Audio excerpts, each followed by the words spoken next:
Hey guys, this is Caleb, and today is going to be my first episode of Spanction. I've promised Spanction over on my Substack, and today is going to be the very first episode of that. And Spanction is where I tell stories from my real life, so everything you hear is true, except for the domestic discipline element. So the domestic discipline element in the story is phony. It's added. A lot of times it'll be what I wished would have happened and what I would try to make happen if I could go back in time and change some stuff. But generally speaking, everything else about these stories are going to be true, with the exception of names, changes, places, and locations. I'm not going to give any identifying information about anybody or anything like that. So today's episode is going to be about Macy and Mike. Actually, you know what? Never mind. I don't need to use a fake name for Mike because Mike is me. So Caleb and Macy. We're just going to call this one Caleb and Macy. So when I was younger, I used to hang out with a really tough crowd, gang members, not going to lie. Got myself in a lot of trouble doing so, and obviously I've cleaned up my life. I've been out of that life for a long time now, and my whole life is different. Thank God for second chances, right? The girl that became my first real crush, we're going to call her Macy.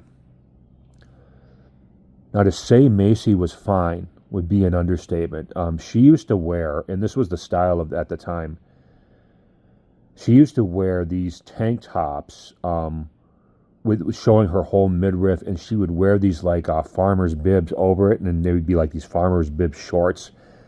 And she used to do her hair up all really nice and everything. And every time I saw her, my jaw would drop. I mean, just an amazing looking woman. And what's best about her is that she was such a kind soul, very sweet.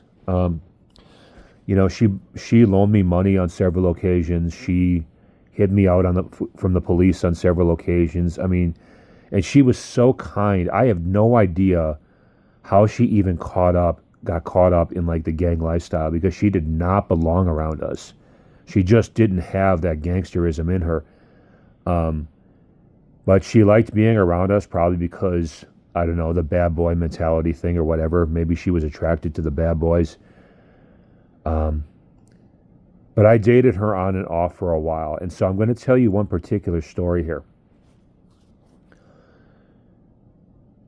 One of the things Macy used to like to do was she used to like to steal her parents' credit cards.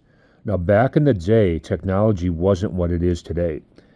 So she would steal her parents' credit cards, and as long as she had the PIN, she could buy what she wanted to. So she would take me and a couple other of her friends on like these shopping sprees and buy us all kinds of clothes and whatever else we wanted. She did this several times. So the last time she did this, I'll never forget this. The police came to another friend of our house. I don't want to say what the name was, but they came to her house to arrest her. And she got in a little bit of trouble. I don't know what went on in her house, but she got in trouble and she had to go through a court date and everything like that. And I believe she ended up with nothing too harsh, like 3 months of probation, some community service. I mean, this wasn't that big of a deal. So she, especially for the way the laws were back then. Well, after she had served her time, like her community service and everything, she was still trying to hang out with us. And I came to find out that like a month after that, she did it again. She stole her parents' credit cards again. Everybody partied on her money, or actually her parents' money, at some hotel for the weekend. The police ended up coming and busting it up, and it was a whole mess. So when word got back to me about it, I called Macy up and I told her I wanted to talk to her.